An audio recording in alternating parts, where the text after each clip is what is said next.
Alhamdulillah, wassalatu wassalamu ala rasulillah amma ba'd. So before I start, just basically the overall points that I want to cover through this presentation.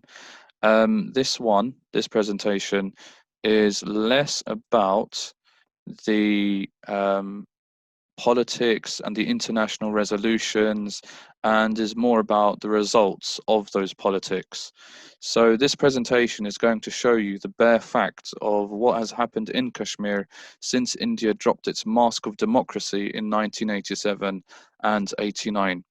And these bare facts, they are going to be brutal because as people who are concerned about the state of Kashmir, it's really important that we know what Kashmiris have gone through. But on the other hand, I should point out my intent is not to demoralize, but to give us understanding. If you're in this webinar, you want to see a Kashmir that's free from oppression, and that means knowing the history of the place. And on top of that, there will be some points where we can take hope and even motivation from the examples of the Kashmiris themselves. They have not lost their sense of dignity or their Muslim identity. So, when I talk about Kashmir, I'm mainly talking about the region that is now controlled by India. There are also other areas, part of this region, called Jammu, Ladakh, and Aksai Chin. It gets a bit confusing because these historical areas were then split between India, Pakistan, and China. But in this presentation, when I talk about Kashmir, I'm talking about the entire India controlled region. Sometimes I will refer to specific places. And this presentation is going to be split into many sections and slides based on turning points or significant events. So basically, I'm going to be looking into incidents and atrocities committed by forces backed by the Indian government from every single year from 1990 until 2010. This might sound one-sided, but it makes sense to criticize the government's crushing of dissent rather than the citizens' reaction, violent or otherwise, to having their voice silenced. And in some years, I haven't recorded incidents. That doesn't mean that nothing happened. It's just that my research is still ongoing. For those of you who joined in previous webinars, you know that I'm presenting it as a chronological timeline, and that's because I believe that will give us the most thorough understanding in breadth and depth of the issue. Also, something that probably doesn't happen very often for most countries, in my research, I found that there is a human rights report about Kashmir published every single year in these 20 years that I'm looking at today. I was shocked when I realized this, and I've put in a quote from each report for each year. And then we'll stop at 2010 for today, and we'll pick it up from there next time, inshallah, and look closer at the role of the Hindu supremacist BJP and RSS and their role in the oppression of Kashmir. One more thing that I want to point out before I start. Not all the information that I'm presenting is on the slide. I personally don't like giving a huge wall of text. I think that shuts brains down rather than interacting with your memory. So please do listen closely. And also, politics is all about different opinions, and I ask you to hear me out through to the end. But as Imran said, there will be a Q&A, and there'll be a few points throughout where I will pause and let you give you time to put in your thoughts in the chat text. Okay, so 1990, notable incidents from that year. In January, Indian forces killed 50 civilians in Gaukadal and 21 civilians in Handwara. On the 1st of March, Indian forces killed 33 civilians in Zakura and Tengpura. 7th of March, Indian forces raid residences in Chanapura after a firefight with militants. They then gang rape women and continue molesting them for days afterwards, to the point where females flee the area to save themselves from harassment. The Indian forces also destroy household goods and disappear 2 men. 18th of May, a newlywed bride from Anantang travels with relatives to her husband's house. En route, Indian forces fire on them, killing one, and the bride and an aunt are gang raped, then shot. The bride then survived and filed a police case, which is later closed for no given reason. 21st of May, Indian forces kill 60 and injure 200 at a funeral in Hawal. 5th of December, Indian forces take around 10 villagers from Narikut and force them to carry loads on a 6-hour journey through 4 feet of snow, and at least one man dies from the cold. One point I want to highlight further. I've been saying Indian forces, but what's in a name? What do I mean by Indian forces? Although the Indian security forces claim that their counterinsurgency strategy is a complex, multifaceted approach, when it comes to oppression, all the different departments are guilty of committing atrocities against civilians. So, alongside the aggressive Indian army and the collusive Jammu and Kashmir police, you have other groups involved in so-called counterinsurgency, such as the Border Security Force, the Central Reserve Police Force, the Rashtriya Rifles, the Special Operations Group, so-called Ikhwani pro-India militants. But for clarity and brevity, I'm referring to them as Indian forces. And a quote from a report published that year, everywhere the people gave heartrending accounts of how security forces were gunning down the innocent Muslims of the valley. That's from an Indian human rights group report on Kashmir situation. In 91, some notable incidents. 23rd of February, Kunan and Poshpora are case'd. I'll come to that term in a moment. Kunan and Poshpora are case'd in the middle of the night, and their males are taken away to be questioned and tortured. Over 35 females aged 13 to 80 are gang raped until 9 a.m. the next day. 12th of September 91, Indian forces launch Operation Wular, cordoning off villages in Bandipora for 7 days. They would commit torture, mass rape, looting, desecrating religious sites, and killings. So a point that I want to highlight further, cordon and search operations, or CASOs. On paper, CASOs, also called crackdowns, are a tool that Indian forces use to close off a civilian area whilst they search for suspected militants and military hardware. But in reality, Indian forces take advantage of the helplessness of the civilians and the utter lack of accountability to commit crimes, both petty crimes and major crimes. And this process involves shutting off movement around an area which may be as large as several villages. And this basically turns out to be a siege and even an information blackout because they cut out internet and phone lines. And the men are detained and brutally tortured, even to the point of death. Sometimes men are picked to help with searches by being used as human shields or decoys, getting forced at gunpoint by Indian forces to enter buildings in front of the soldiers. And the remaining females, and I say females because as you've noticed from a couple of these incidents, it's not just the adult women who are being affected. The remaining females are also likely to be harassed, raped, or even gang raped by the Indian forces. And this obviously, as well as having a physical impact, has a huge psychological impact on the women and their families, and is a clear case of rape being used systematically as a tool of oppression.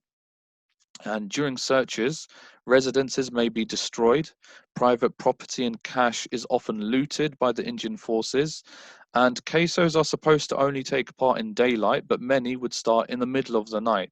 And CASOs started in 1990 and have become a permanent feature of India's counterinsurgency tactics since 2017. And a quote from a report published that year, most of the people who are tortured and killed in custody are young men picked up by the army or paramilitary forces during crackdown operations in villages or other areas to identify suspected militants. So that was from a report, Undeclared War on Kashmir. 92, so some notable events. 8th of May, Indian forces kill 22 civilians at a funeral in Khanyar. 20th of July, during a CASO in Haran, 2 women are raped. In August, Operation Tiger is launched, the first of a series of catch and kill operations where suspected militants, not even confirmed militants, suspected militants are captured and shot without trial, and then it's followed up by another similar operation called Operation Shiva. 29th of September, during a queso in Tarabal, Indian forces shoot a civilian without warning until they think he's dead. He does survive, but when his family take him to hospital, they have to pass the same force, who then just beat him up all over again. The 1st of October, Indian forces rampage through Batakut, killing 10, then enter Gure Hakhar and rape at least 4 women.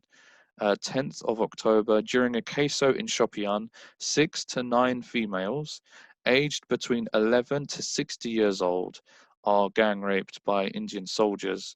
5th of December, human rights activist and trade union leader Hridaynath Wanshu is killed after helping bring cases of torture, extrajudicial executions, and disappearances to court. So just a point I want to highlight further, curfews. Curfews are temporary bans on civilians going from place to place, often used around protests. So what does this mean? In reality, well, they're used as a form of collective punishment by Indian forces. So they make life as difficult as possible for residents, shopkeepers, people who just happen to be in that area. And not only is daily life halted, but even those civilians injured by the Indian forces' aggressive anti-protest tactics, they're left unable to go to a hospital and may be left to die. And a quote from a report published in that year: rape is practiced as part of a systematic attempt to humiliate and intimidate the local population during counter-insurgency operations. That's from an Amnesty International report. 93, a few notable incidents. 6th of January, Indian forces attack civilians in Sopore as revenge for being attacked by militants elsewhere. 65 are shot or burned to death, 200 shops are set on fire, and police and firefighters are blocked from helping. 18th of February, human rights activist Dr. Farouk Ahmed Ashai is killed in a medical vehicle after documenting cases of torture and abuse. 9th of March, the All Parties Hurriyat Conference convenes, which is an umbrella organization basically of 26 Kashmiri groups, and they commit to independence through political, non-violent means. 10th of April, an arson attack in Lal Chowk grows into a major fire. A curfew is declared to help find the arsonists, and a search and destroy operation is also declared. In the meantime, police and firefighters are prevented from helping deal with the fire, and Indian forces, on top of that, Indian forces fire on the civilians. So by the end of the day, over 125 civilians are killed, and by the time they close the operation to find the arsonist, over 260 would be dead. 22nd of October, nearly 40 people are killed in Bijbehara after Indian forces start shooting into crowds of thousands of protesters who had been demonstrating against the lockdown of the Hazrat Bal shrine. So a point I want to go into further, I mentioned search and destroy operation. So simply put, a SADO, a search and destroy operation, is a shootout between militants and Indian forces. But keep in mind, in the build-up to Asado, Indian forces kidnapped nearby civilians to later use them as human shields and decoys, and even use them during live firefights to clear obstacles and search for more fighters. And once civilians are shot, they are often disappeared, which means their families are not informed where they had been taken, nor what had happened to them. And Sado started in 1990 and became a permanent feature of India's counter-insurgency tactics in 2017. And 93, there are actually several reports from this year, with 3 just from Human Rights Watch alone. Here are some quotes. Indian troops have increasingly targeted civilians in an effort to crush support for the guerrilla forces. Another quote: Indian government forces have systematically violated international human rights and humanitarian law. Another one, this one from Amnesty International, numbers of custodial deaths, so deaths in custody, deaths of people who had been arrested. Numbers of custodial deaths in Jammu and Kashmir have reached alarming proportions. They are currently by far the highest in any Indian state. And lastly, but not leastly, the Indian government has signaled that rape by its forces is condoned. That's from Human Rights Watch. 94. So this year, I haven't noted incidents exactly, but noted a few changes and impacts on organizations. The Kashmiri militant pro-independence group, Jammu and Kashmir Liberation Front, ends its armed campaign and commits to non-violent struggle. Indian forces, however, would continue to arrest, torture, and kill opponents to Indian rule in Kashmir regardless. Jamaat-e-Islami claimed that up to this point, from 1990 to 94, they claimed that 1,000 members had been disappeared. And the Special Task Force, the counterinsurgency wing of local police, is formed, and it would become infamous for its torture and revenge attacks. Officers were recruited from ethnic minorities to create and take advantage of social tension, and they would be paid a bounty for each target killed. So speaking of targets and torture, a point I want to highlight further is about torture. So firstly, where exactly did it happen? So there would over time there would be over 70 so-called interrogation or torture centers would be set up across Jammu and Kashmir. And they weren't just in army camps and police stations. They would also be used, they would also take over government buildings, hotels, cinemas, and use them temporarily as torture centers as well. And during search missions, even nearby schools and colleges would be used as temporary torture centers. Two of the most notorious were Papa-2, PAPA-2, and Hariniwas, where youth would be tortured to death in the 90s. And those two centers have now been converted into a state residence and a guest house, thus destroying evidence of what they had once been.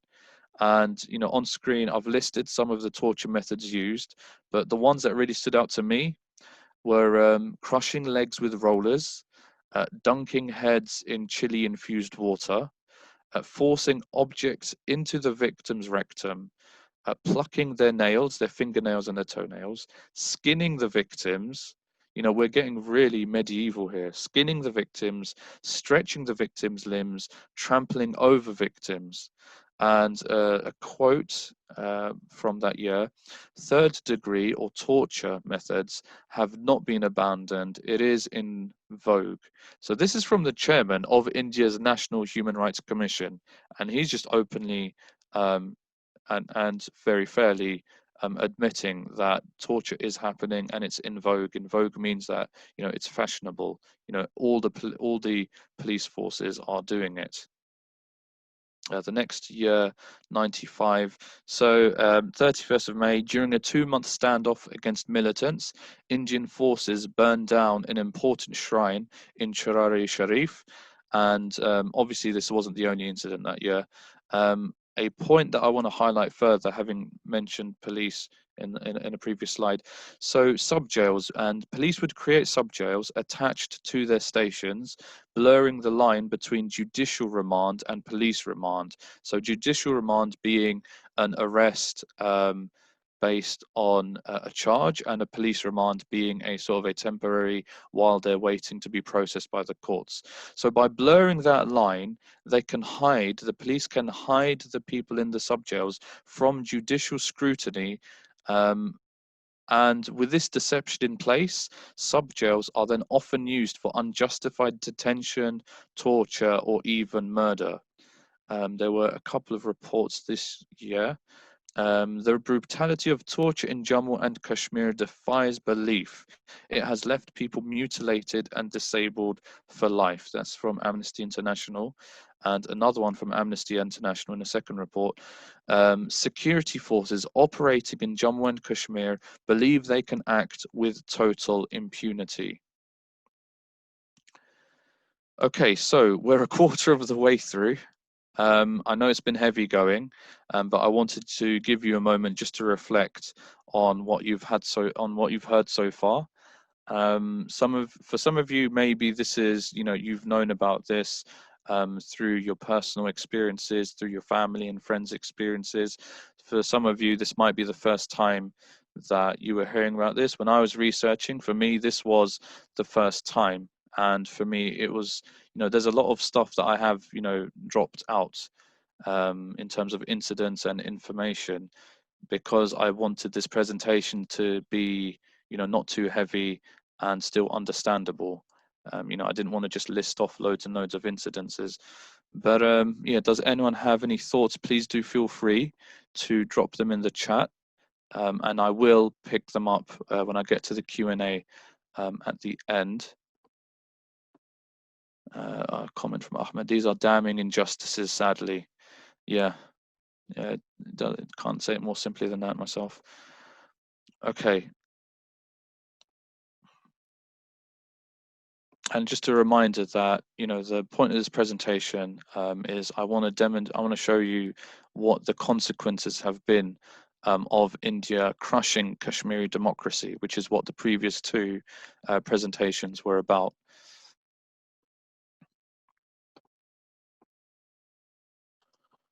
Okay, sorry, Nadia, I'll try and get to your point at the Q&A at the end. Okay, so 96, a couple of incidents. 8th of March, human rights lawyer and pro-independence activist Jalil Andarabi is arrested by Indian forces, and his corpse is found 3 weeks later. 8th of April, Rauf Ahmad Bhatt is detained by Indian forces and tortured for 8 hours until he falsely admits he has a weapon at home. Of course, no weapon is found, but the police use that as an excuse to detain him again and carry on torturing him for 18 more days. And throughout this year, there are elections.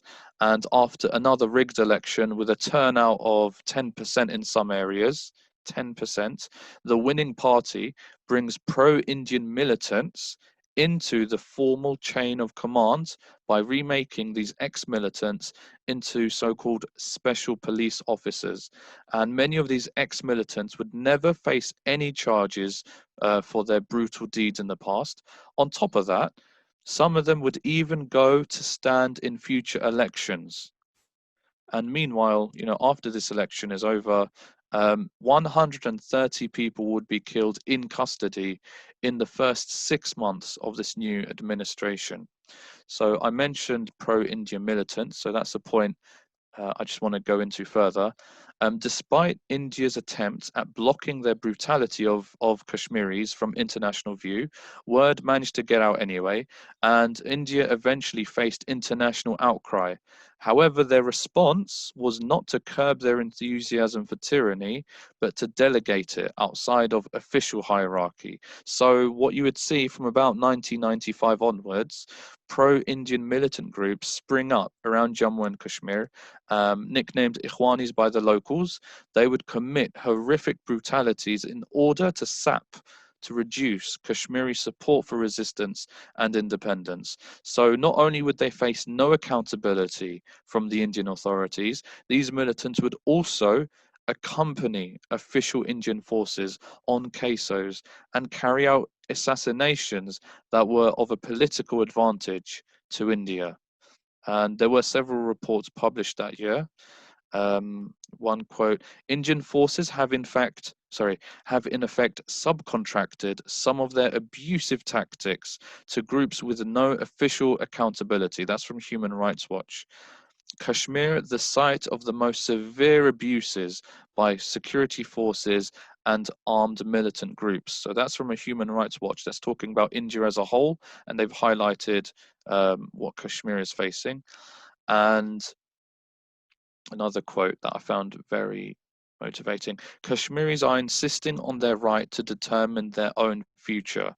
So, I'm at 1996. I've gone through all the incidences and all the human rights report, and yet this report has concluded that Kashmiris themselves have not given up hope at this point of getting their rights. 97. 14th of October, India signs up to the UN Convention Against Torture, but has never ratified it, despite the UN Human Rights Court recommending they do so 3 times. A point I want to highlight further, bit of a side point, but this is something that's happening in the background of all this. It's not directly connected to an incident I've mentioned, but in the background of all these attacks, all these atrocities, the Indian forces are also attacking the healthcare infrastructure and the professionals. So medical professionals have often been harassed, arrested, tortured, and even shot dead whilst they were working. And in other cases, they would be prevented by Indian forces from even getting to the injured in the first place or taking them to hospital. And curfews, those curfews I mentioned before, they would also affect medical vehicles, and that would make it near impossible to treat injuries caused in nighttime raids. And once the victims are in hospital, it doesn't end there. Once the victims are in hospital, doctors would be harassed, beaten, or even detained by Indian forces to force them to identify their patients. And so, as a consequence, patients would be reluctant to even go to hospital, as they'd know that they could be taken away as suspects just for being injured. The forces would storm the hospital. They'd see someone who was injured. They'd say, "Hey, you, how did you get injured? You must have been at a protest." They'd get detained. And if they don't get detained, they might even have their treatment interrupted by Indian forces, turning machines off, disconnecting them from life-saving procedures and so on. So overall, healthcare services in rural areas have crumbled under this pressure, and it's led to overstretched demand in Srinagar and other urban areas. A quote from that year: the least prized thing in this war over Kashmir is the well-being of the Kashmiris themselves. And, that really says it all. After everything is said and done, it's very clear that the well-being of the people themselves is of the lowest priority to the Indian government. 98. So an incident, 3rd of August, 19 civilians in Ceylon are killed by Indian forces in the night and then dismembered. And a quote from a report published that year: the people of Ceylon and 3 surrounding villages abandoned their homes and livelihoods as a result of the massacre. Some have still not returned. Those who did continue to live in silence and palpable fear, as the identified and publicly known special police officers directly involved in the killings continue to work among them as before. So, as this quote says, if you can imagine, the perpetrators of a massacre, not only are they police officers, but they continue working in the community as if nothing had happened. What kind of an impact is that going to have on you as a people? And what kind of a statement is the government behind such a police force trying to make? Just chew that over. 99. So I didn't find any noticeable incidents yet, but a point that I wanted to highlight further is denying disappearances. So how do the authorities deny the disappearances? Because disappearances are very common amongst victims of Indian arrests. The authorities are actually very effective at hiding what happened to them. However, witness statements give us an idea. Other detainees have given evidence of so-called missing people actually being arrested beside them, being detained beside them, and even being tortured alongside them. So if they were missing, then why can these other imprisoned people see them? And professional gravediggers have said that they have been forced into burying bodies with clear signs of torture in unmarked graves. So there are many, many unmarked graves across Kashmir where so-called disappeared people or allegedly missing people are just buried without any notification given to their families of where they are. And some quotes from a couple of reports from that year: away from the scrutiny of lawyers, family members, and human rights monitors, the disappeared are likely to be tortured or killed with impunity. That's from Amnesty International. And Indian forces also continue to arm and train counter-militant militias to assassinate. That's from Human Rights Watch and links up with what I said earlier about pro-Indian militias. Okay, 2000, a couple of incidents. 20th of March, 35 Sikhs are killed in Chittisinghpura in the first case of Sikhs being targeted in the conflict. And there are suspicions that it is a false flag committed by Indian forces. 16th of May, a woman from Dada is tortured by Indian forces, then stripped and threatened to be gang raped and paraded in front of her village. A point that I want to highlight a bit more is fake encounters. So this is something else that, begins to become quite common and is going on in the background of all these incidents. Another way to hide the fact of murdered victims is to record them as militants who had died in staged fake encounters. And later, as the grip of Indian counterinsurgency tightened and violence from Kashmiri militants reduced, fake encounters would actually serve a secondary purpose: to artificially inflate the numbers of militants fought and killed, particularly around the line of control, so military leaders would have the statistics they'd need to justify their heavy-handed presence. And another even more disturbing outcome of fake encounters and the need for victims was the fee that Indian forces would pay for Kashmiris to hand each other in to become the next corpse and the next statistic in a fake encounter. And a quote from a report published that year: special laws operative in areas affected by conflict which facilitate abuses of fundamental rights should be repealed. So basically, in simpler language, it means that India's laws are legalizing human rights abuses and they need to change. And this is from Amnesty International. Okay, so we're about halfway through now in terms of the timeline. So again, if you have any pressing thoughts that you really want to share, please do. Please let me know if there's anything anything that particularly jumped out at you. Mm. Okay, so those are some very good questions. I'm going to hold on to them to the end, so then I can give them my full attention. Okay, and please do feel free to drop in more points while I'm talking as well. Okay, so what I'm going to do from this year onwards is to focus just on the reports, because I think by now you've probably gotten the idea of the kind of life that Kashmiris have been forced to live under since Indian direct rule in 1990. Quotes from a couple of reports published that year: unlawful killings have been carried out by agents of the state, including state police, central police force, and military or paramilitary forces. So that's from Amnesty International. And in complete violation of all principles of justice, the general assumption becomes that the ones killed must be guilty. And that's from an Indian rights group. 2002, some quotes from reports published that year.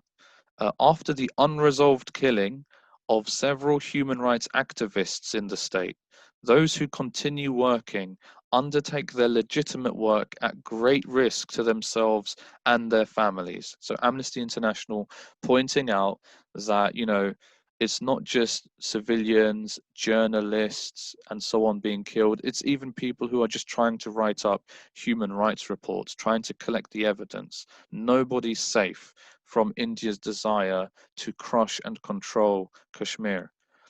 Another quote: Kashmiris residing in Delhi feels unsafe, humiliated, and at the mercy of the local police.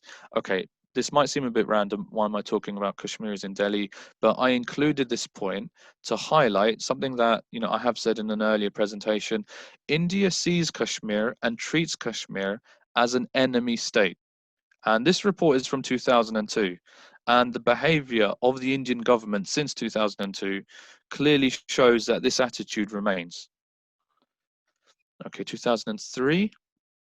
The security and armed forces enjoy special powers because their actions do not come under the responsibility of the state government. So this report from Amnesty International, this quote, it alludes to another reason why India really wants to go around the whole autonomy clause by Kashmir no longer having autonomy, by making Kashmir a union territory. It means that India can just directly impose its special powers, take away any sense of accountability without a middleman of a state government in the middle. So that's 2003. 2004, the underlying reason for the poll boycott, there were elections in 2004, the underlying reason for the poll boycott, which was widespread, was that participation in voting had no relevance or meaning for the main aspiration, which is Azadi, independence from India. So by this point, well, even earlier, since the 80s really, Kashmiris had seen no reason to want to remain part of India and to play a part in its charades, really, in its pageantry of democracy. And just to go further into this point, why does India force voters to participate? India uses participation in elections as a fig leaf, as an alibi of legitimacy in two ways. Firstly, if there is a good turnout, then the winning party has a clear right to rule. And secondly, they say, as the Kashmiri people have taken part in a constitutional action, the Kashmiris must therefore be accepting constitutional rule by India. And on top of all that, there's also the psychological impact, if you can imagine, the psychological impact of making the act of voting such a brutal experience that Kashmiris are put off from democracy as a whole. 2005. The abuse always takes place in the presence of officers, and detainees were rarely militants. They are routinely killed. So what they mean is that militants are being killed outright. So the detainees who are left, they are just suspects or just innocent people. They're the ones who are being tortured. And this was in a letter or a briefing sent from the Red Cross to US diplomats. Okay, so we're getting into the last quarter, and just have another moment's pause for you guys.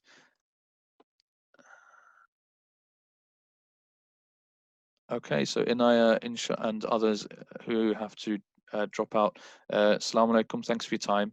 I will be circulating the link to the recording once we've processed it, inshallah. And please do promote the event and ask others to join in for the next talk in 2 weeks' time, inshallah. Okay, carrying on then. 2006, Indian Army and paramilitary forces have been responsible for innumerable and serious violations of human rights in Kashmir. And that's from Human Rights Watch. 2007. People were being killed in custody by security forces who constructed fake armed encounters, staging executions to look like acts of defense. So, linking directly back to what I had said earlier about fake encounters. 2008. The writ of habeas corpus is a complete failure in Kashmir. It did not protect the right to life, nor did it punish those who violated it. What then was the purpose of these proceedings? So basically what this is saying, this is commenting on the Kashmiri attitude of giving up on finding justice through the Indian imposed system. And really, if you think about it in the bigger picture, do you think they'll find better justice now that Kashmiri autonomy has been stripped away? 2009, some quotes. In Jammu and Kashmir, many citizens have lost confidence in the state's willingness to hold perpetrators of human rights violations accountable. That's from Human Rights Watch. And despite strong legal protections and an independent justice system, the Indian government still commits serious abuses, for example, in Kashmir. So obviously this report is talking about the Indian attitude, the Indian government's attitude towards abuses, but it does highlight Kashmir. And the security apparatus of the Indian state in Jammu and Kashmir routinely suppresses civil society dissent to militarization, prevalently non-violent in the present. Okay, and 2010. The public do not have the right to participate freely in these inquiries. And until that is enabled, such inquiries do not support truth and justice in Kashmir, where a substantial section of the judiciary has been severely compromised through 20 years of militarized governance. So, in terms of final thoughts, that final quote is pretty much a good way to summarize this presentation, because the judiciary, the justice system, the political system, every system in Kashmir has been compromised and brutalized by this oppression. And to bring it back round to the points I made right at the start, these decades of Indian interference have brutalized Kashmiri life. And, hopefully by the end of this presentation now, you have a better understanding just how far the Indian government is willing to go to crush dissent. And on the other hand, I also hope that you found some strength through the strength and resilience of the Kashmiri people to get their deserved justice, and that should motivate us. Okay, so just to end the presentation, what is next? What are MPAC UK doing? Well, we're doing this lecture series, and we also have a timeline and a fact sheet of what's happened in Kashmir. And in fact, this lecture series is based on this timeline, which is free to download from our website. We also are working on a campaign. We're building a campaign to boycott BJP and its supporters. And we are also networking with activists in the UK, India, and elsewhere. So that's what MPAC UK is doing. What can you do as an individual? Well, if you're based in Britain and you like what we're doing, you can, and you've got the time, you can volunteer. If you like what we're doing but you don't have the time, maybe you can donate. And maybe you don't have the time or the money. Well, inshallah, you can attend and promote the rest of the series. The final part of the series is in 2 weeks' time. And something that I would like everyone to do, hopefully, inshallah, is to evaluate this webinar so we can improve in future, inshallah.